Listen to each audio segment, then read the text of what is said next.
नमस्कार, frontier IAS coaching classes में आपका स्वागत है। मैं हूँ श्रुति और आज के इस वीडियो लेक्चर में हम लोग करने जा रहे हैं आर्ट और कल्चर के एक बहुत ही महत्वपूर्ण टॉपिक के ऊपर, जो है हमारा Indian dance forms. So Indian dance form के बारे में हम लोग बात करेंगे और आज का ये वीडियो लेक्चर इस टॉपिक का पार्ट 1 है।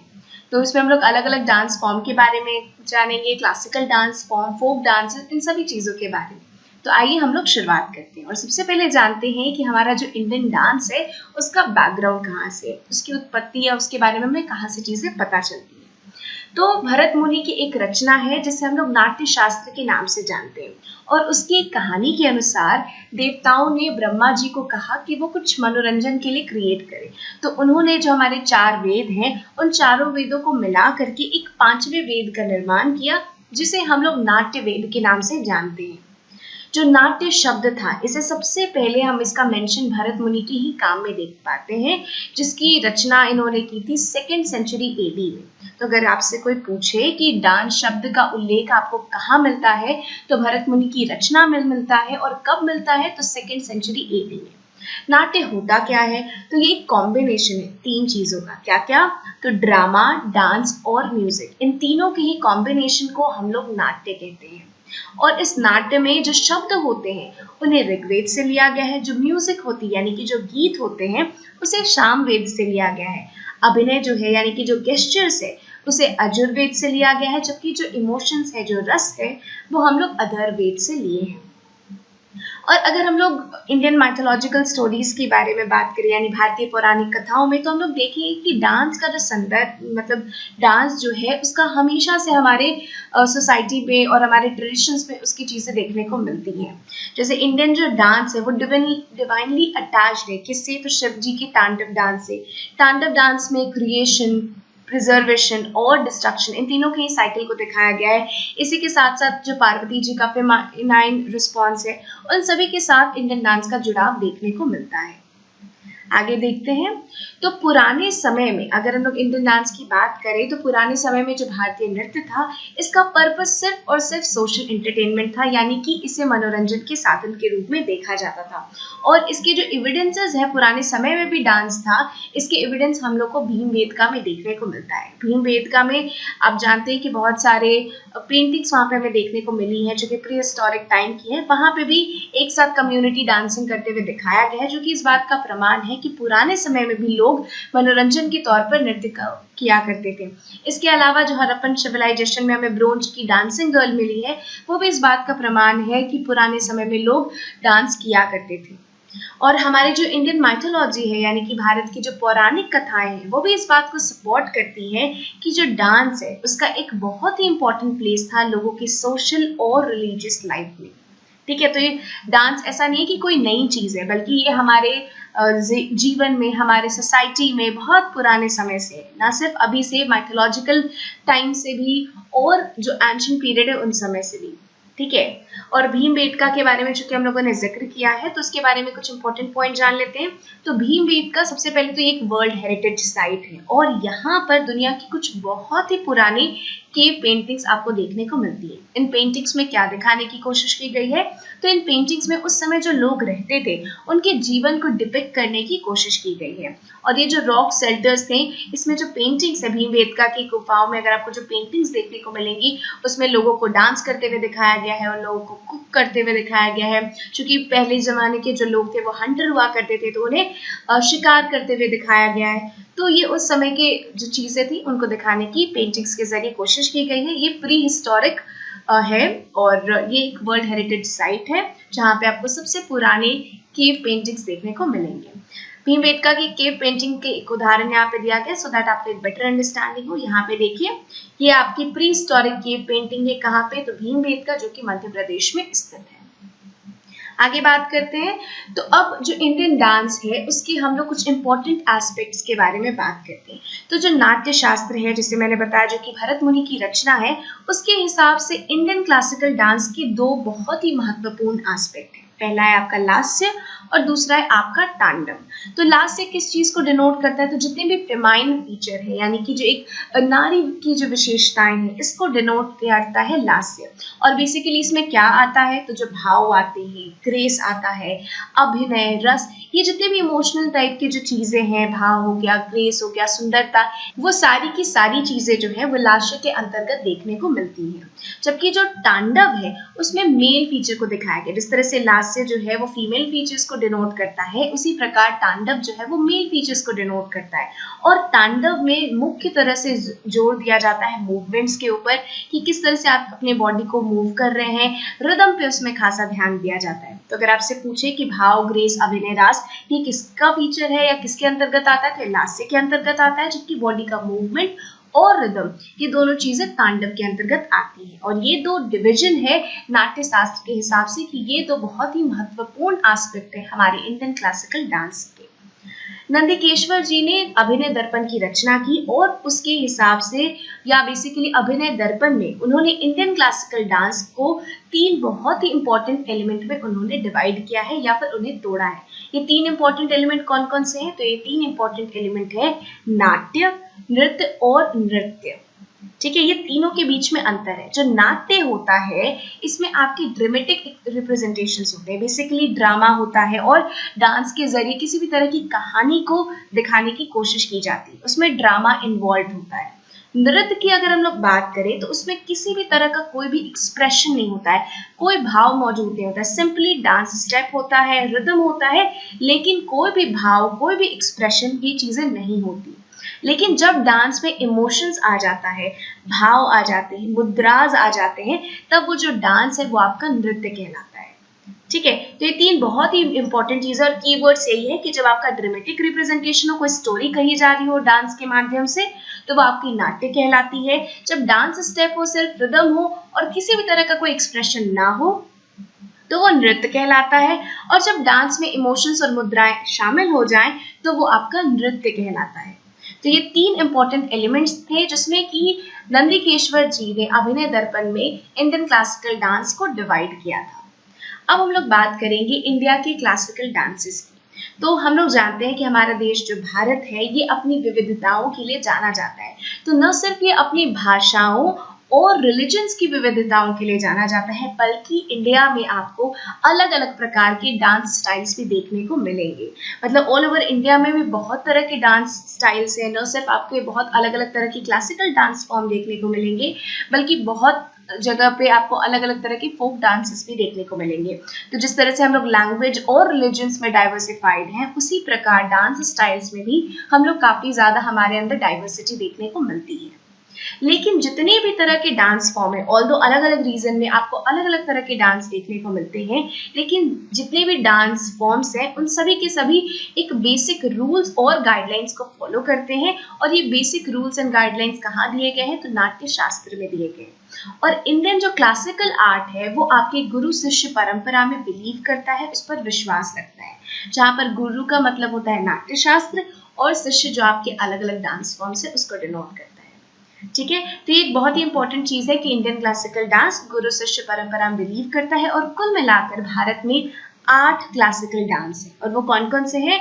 तो भरतनाट्यम, कथकली, कुचिपुड़ी, मणिपुरी, इसके अलावा ओडिसी, कथक, सत्रिय और मोहिनी अट्टम। ये कुल मिला के 8 क्लासिकल डांसेस हैं जो कि भारत में देखने को मिलते हैं। यहाँ पे हर एक डांस फॉर्म को के एक पोज को दिखाया गया है, सो दैट आपको एक अंडरस्टैंडिंग मिले कि कौन सा डांस किस तरह का होता है। इसमें आपको भरतनाट्यम नृत्य को दिखाया गया है, ये कथक है, ये आपका कथकली है। यहाँ पे कुचिपुड़ी को डिनोट किया गया है, ये आपके मणिपुरी नृत्य है, ये आपका मोहिनी अट्टम है, ये ओडिसी है और ये आपके सत्रिय डांस को रिप्रेजेंट करता है। हम लोग बारी बारी से इन 8 ही डांस के बारे में जानेंगे, इनके कैरेक्टरिस्टिक फीचर्स, इसमें क्या कुछ देखने को मिलता है, इनके कॉस्ट्यूम्स और जितनी भी महत्वपूर्ण बातें इन क्लासिकल डांस से जुड़ी हुई हैं, इन सभी के बारे में हम लोग चर्चा करेंगे। सबसे पहले हम लोग शुरुआत करते हैं भरतनाट्यम नृत्य से। तो जो भरतनाट्यम नृत्य है, इसे जितने भी क्लासिकल डांसेस इंडिया में हैं, उसमें सबसे पुराना जो डांस फॉर्म है, ये भरतनाट्यम को माना गया है। इसके नाम का ओरिजिन की अगर हम लोग बात करें तो दो क्लेम्स हैं। आप जानते हैं भरतनाट्यम, तो एक तो माना जाता है कि जो भरतनाट्यम का जो भरत है वो भरत मुनि से आया है, क्योंकि भरत मुनि इन्होंने ही नाट्य शास्त्र की रचना की है और जितने भी नाट्य फॉर्म है, वो जितने भी गाइडलाइंस और चीजें फॉलो करते हैं वो नाट्य शास्त्र से मिले। तो एक तो आइडियोलॉजी है कि भरतनाट्यम का भरत भरत मुनि के नाम से आया है, और जो नाट्यम है उसका तमिल में अर्थ होता है डांस, ठीक है, तो वहां से आया है भरतनाट्यम। और एक दूसरा क्लेम यह है कि भरत का जो मतलब है भरत, ठीक है, ये जो तीन चीजें हैं, तो इसमें भ का मतलब होता है भाव, र का मतलब होता है राग और त का मतलब होता है ताल। तो वैसा नृत्य जिसमें भाव, राग और ताल देखने को मिले वो आपका भरतनाट्यम नृत्य है, ठीक है। तो ये इसके नाम को लेकर के दो अलग अलग तरह के क्लेम्स है कि कहाँ से इसके नाम की ओरिजिन हुई थी। अगर हम लोग डांस की उत्पत्ति के बारे में बात करें, उसके ओरिजिन के बारे में बात करें, तो ऐसा माना जाता है कि जो तमिलनाडु की मंदिर है, वहां पर देवदासी जो होती थी, यानी कि जो फीमेल सोलो डांसर्स होती थी, वो परफॉर्म करती थी। देवदासी जो टेम्पल डांसर्स होते हैं ना, उनको देवदासी कहते हैं। और जो तमिलनाडु की मंदिरों में वो जो फीमेल सोलो डांस परफॉर्मेंस देवदासियों के द्वारा किया जाता था, वहीं से इस डांस की उत्पत्ति मानी जाती है। इसीलिए कई बार भरतनाट्यम नृत्य को हम लोग दासी अट्टम के नाम से भी जानते हैं, क्योंकि माना जाता है कि देवदासी जो नृत्य करते थे, उसी से इस डांस की का ओरिजिन, इसी से इस डांस की उत्पत्ति हुई है। बाद में जब देवदासी का जो परंपरा है वो खत्म होने लगी, तब ये जो डांस है वो आपका कहीं गुम सा जाने लगा, यानी एकदम लुप्त होने लगा था। बाद में इसे ई कृष्ण अय्यर, जो कि फ्रीडम फाइटर थे, इन्होंने इस डांस फॉर्म को रिवाइव किया। तो अगर आपसे कोई पूछे कि इसे रिवाइव करने का क्रेडिट किसे जाता है, तो ई कृष्ण अय्यर को जाता है। जबकि इस डांस को ग्लोबल रिकॉग्निशन दिलाने का, यानी कि पूरे विश्व में इसे एक अपनी पहचान दिलाने का क्रेडिट जो है वो रुक्मणी देवी अरुणडेल की मेहनत को जाता है, उनके प्रयासों को जाता है। इन्होंने कला क्षेत्र नामक संस्था की भी स्थापना की, जहां से लोग भरतनाट्यम नृत्य को सीख रहे हैं और काफी अच्छा कर रहे हैं। तो दो चीजें हैं, अगर आपसे कोई पूछे कि जो भरतनाट्यम नृत्य है उसे वैश्विक स्तर पर उसे पहचान किसने दिलाई, तो रुक्मणी देवी अरुणडेल ने दिलाई। अब हम लोग बात करते हैं भरतनाट्यम नृत्य की कुछ बहुत ही महत्वपूर्ण फीचर्स की, उसकी विशेषताओं की। तो सबसे पहले हम लोग बात करेंगे अलारितु, एक बहुत ही इंपॉर्टेंट सेगमेंट है भरतनाट्यम नृत्य का। इसमें आपके बेसिक डांस पोस्चर होते हैं और आपके रिदमिक सिलेबल्स होते हैं। इस डांस को बेसिकली किया जाता है भगवान की ब्लेसिंग्स लेने के लिए। नेक्स्ट है हमारा जतिस्वरम। जतिस्वरम में आपके अलग अलग पोज और मूवमेंट को दिखाया जाता है। वर्णम क्या है, तो ये आपकी इमोशंस और मतलब डांस का कॉम्बिनेशन है, डांस विद राग एंड ताल, इन तीनों चीज का एक कॉम्बिनेशन आपका वर्णम है।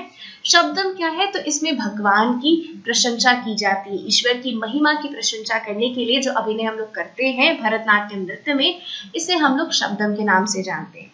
पदम का मतलब होता है कि अभिनय के ऊपर मास्टरी कर लेना, यानी उसके ऊपर मतलब बहुत अच्छी से पकड़ बना लेना, उस पर सिद्धि हासिल करना, that is said to be पदम।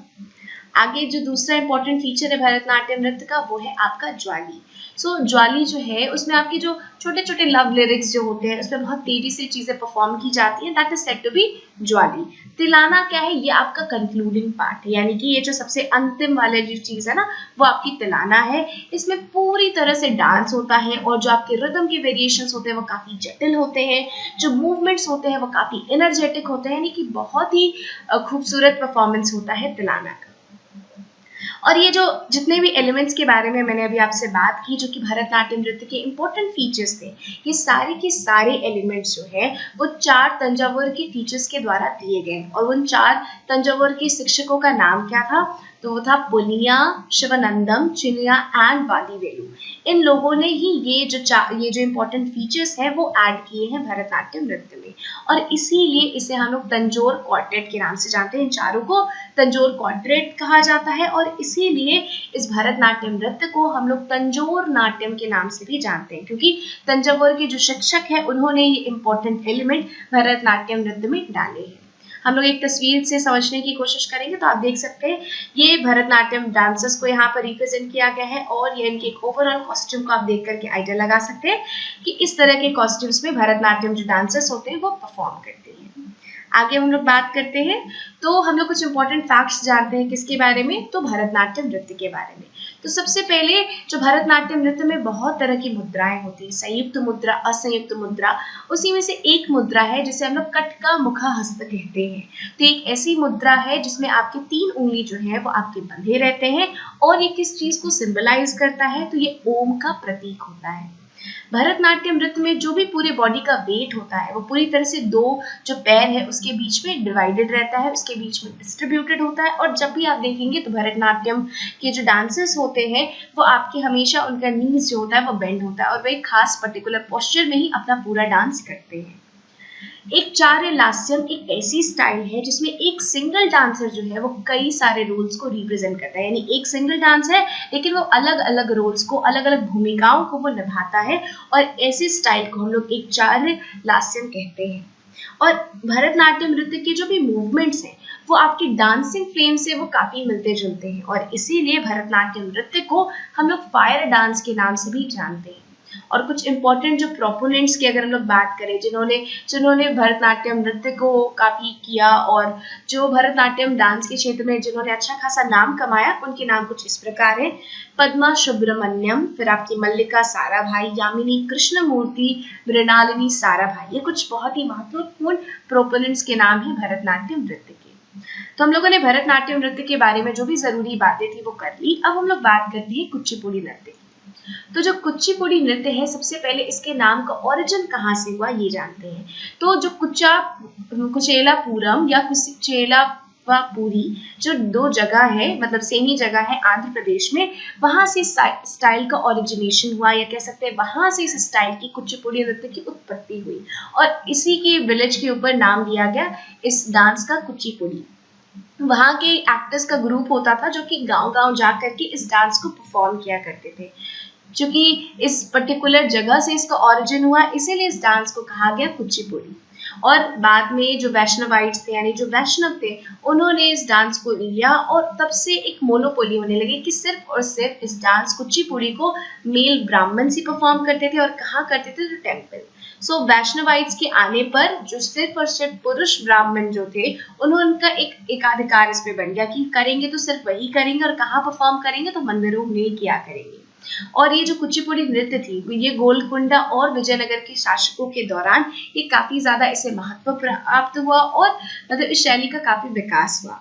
बाद में 20th सेंचुरी में इसे रिवाइव करने का क्रेडिट रागिनी देवी और बाला सरस्वती को जाता है। इन्होंने इस डांस को काफी ज्यादा रिवाइव किया। अब कुचिपुड़ी डांस के कुछ इंपॉर्टेंट फीचर्स क्या हैं उसके बारे में हम लोग बात करेंगे। तो सबसे पहला कि जो ज्यादातर जो थीम होते हैं ना कुचिपुड़ी के वो भगवत पुराण की जो स्टोरीज होती हैं उससे लिए गए होते हैं, लेकिन उनका थीम जो होता है वो सेक्युलर होता है, यानी स्टोरीज आपकी भागवत पुराण की होती है लेकिन थीम जो होता है वो सेक्युलर होता है, यानी कि किसी पर्टिकुलर धर्म से इसका लेना देना नहीं होता। इसमें श्रृंगार रस जो कि हम लोग जैसे लव का भी कहते हैं, तो प्रेम रस जो होता है श्रृंगार रस, इसका डोमिनेंस आपको कुचिपुड़ी नृत्य में देखने को मिलता है। और ये जो स्टाइल होता है ना ये हमारे शरीर के जितने भी अर्थली एलिमेंट्स हैं, ठीक है, यानी कि जो पार्थिविक तत्व होते हैं उसको दिखाने का काम करता है। कुछ इंपॉर्टेंट एलिमेंट्स की अगर हम लोग बात करें जो कि कुचिपुड़ी नृत्य में शामिल है वो है आपका तांडव और लास्य। तांडव और लास्य के बारे में मैंने आपको बता दिया कि तांडव आपके मेल फीचर्स को डिनोट करता है, लास्य आपके फीमेल फीचर्स को डिनोट करता है। कुछ अगर हम लोग इस स्टाइल की सोलो एलिमेंट की बात करें, जिस तरह से हम लोग भरतनाट्यम में हम लोगों ने देखा था तिलाना के ऊपर, अलारिपू, जतिस्वरम, पदम, इन सब के बारे में, उसी तरह इस स्टाइल में भी कुछ सोलो एलिमेंट्स है, कुछ इंपॉर्टेंट चीजें आपको देखने को मिलेंगी। सबसे पहला है आपका तरंगम। तरंगम में क्या होता है कि जो कुचिपुड़ी डांसर्स होते हैं वो पीतल के एक प्लेट के ऊपर डांस करते हैं। उनके का जो पैर होता है ना वो पीतल का वो जो प्लेट होता है उसके अगल बगल में होता है, उसके एज पे, उसके किनारे पे बेसिकली होता है, और उनके सर पर पानी से भरा हुआ एक पॉट होता है जिसे बैलेंस करके वो डांस परफॉर्म करते हैं। या तो आपके सिर पे जो है वो पानी से भरा हुआ मतलब पात्र होगा या फिर उनके हाथ में दिए होती है, ठीक है। और वो जो पर्टिकुलर डांस फॉर्म होता है कुचिपुड़ी का उसे हम लोग तरंगम कहते हैं। फिर आपका मंडूक शब्दम है, तो मंडूक शब्दम में क्या किया जाता है, तो एक जो आपके मेढक होते हैं ना उसकी कहानी कही जाती है। और जल चित्र नृत्य में क्या होता है, तो जो भी आपके डांसर होते हैं वो डांस करते हुए पैर के घुटनों अंगूठों की मदद से वो एक चित्र को खींचते हैं, ठीक है। तो जलचित्र नृत्य में क्या होता है कि डांस करते हुए जो डांसर होता है वो अपने जो पैर के अंगूठे हैं उसकी मदद से पिक्चर ड्रॉ करता है फ्लोर पे, ठीक है। और कुचिपुड़ी नृत्य के जो इम्पोर्टेंट प्रोपोनेंट्स हैं उनके नाम है राजा रेड्डी, राधा रेड्डी और यामिनी कृष्णमूर्ति। ये कुचिपुड़ी के फील्ड में इन्होंने बहुत नाम कमाया, बहुत प्रसिद्ध डांसर्स हैं कुचिपुड़ी के। और यहाँ पर कुचिपुड़ी नृत्य को दिखाने की कोशिश की गई है। ये कुचिपुड़ी, और जो मैंने आपको बताया था ना कि पीतल के उसके ऊपर डांस करते हैं और सर पे आपका पानी से भरा हुआ मटका होता है, तो ये देखिए ये तरंगम को रिप्रेजेंट कर रहा है, ठीक है। तो हम लोगों ने कुचिपुड़ी नृत्य के बारे में बात की। अब हम लोग जानते हैं कथकली नृत्य के बारे में। तो सबसे पहले देखते हैं कि कथकली जो नृत्य का है इसका शब्द कहाँ से आया, इसका नाम। तो कथकली दो शब्दों से मिला है, कथा और कली। कथा का मतलब होता है स्टोरी यानी कि कहानी, और कली का मतलब होता है ड्रामा। यानी कि जो कथकली नृत्य होता है उसमें आपको स्टोरी और ड्रामा ये दोनों ही देखने को मिलते हैं। जो कथकली डांस है वो आपके दो मतलब डांस ड्रामा के जो दो इम्पोर्टेंट फॉर्म्स है, कृष्ण अट्टम और रामानट्टम, इन दोनों से इसने इवॉल्व किया है। यानी जो कथकली नृत्य है इनका विकास कृष्ण अट्टम और रामानट्टम से हुआ है। ये जो दो डांस फॉर्म्स है ना, कृष्णाट्टम और रामनाट्टम, ये पैटर्नाइज किए गए थे, यानी कि इनका जो संरक्षण किया गया था वो केरला के मंदिरों के जो फ्यूडल लॉर्ड्स हुआ करते थे उनके द्वारा किया गया था। और बेसिकली इन डांस फॉर्म में महाभारत या फिर रामायण के एपिसोड्स को नरेट किया जाता है, यानी उसकी कहानी को दिखाया जाता है। बाद में जब ये जो डांस है वो आपका डिक्लाइन करने लगा, जब लोगों के बीच में उतना प्रसिद्ध नहीं रहा, जब फ्यूडल सेटअप जो है वो खत्म हो गया, क्योंकि मैंने आपको बताया कि जो फ्यूडल लॉर्ड्स होते थे वही इसको संरक्षण प्रदान किया करते थे। तो जब फ्यूडल सेटअप जो है वो धीरे धीरे उसका ब्रेक डाउन हुआ, तब ये डांस फॉर्म है वो आपका डिक्लाइन करने लगा। तो बाद में वी.एन. मेनन जो है, जो कि एक मलयाली पोएट है, उन्होंने 1930s में इस डांस को दोबारा से रिवाइव किया। और किसके संरक्षण में, तो मुकुंद राजा के संरक्षण में इस डांस को रिवाइव किया। सो आप देख सकते हैं कि जो एक कथकली डांसर होते हैं वो कुछ इस प्रकार के दिखते हैं। ये उनके बेसिकली उनका हेड गियर और ये सारी चीजें बहुत इंपॉर्टेंट होती है, इसलिए यहाँ पे डिटेल में उनके फेस को दिखाया गया है। अब कथकली जो नृत्य है उसके इंपॉर्टेंट फीचर्स क्या है। सबसे पहला तो जो कथकली नृत्य है वो अच्छाई और बुराई इसके बीच में हमेशा संघर्ष को दिखाता है। और जो थीम्स होते हैं ना कथकली डांस के, वो या तो पुराण से लिए जाते हैं या फिर एपिक्स से, यानी जो महाकाव्य है उससे जो कहानी ली जाती है उसको नरेट करने की, उसको दिखाने की कोशिश की जाती है कथकली नृत्य में।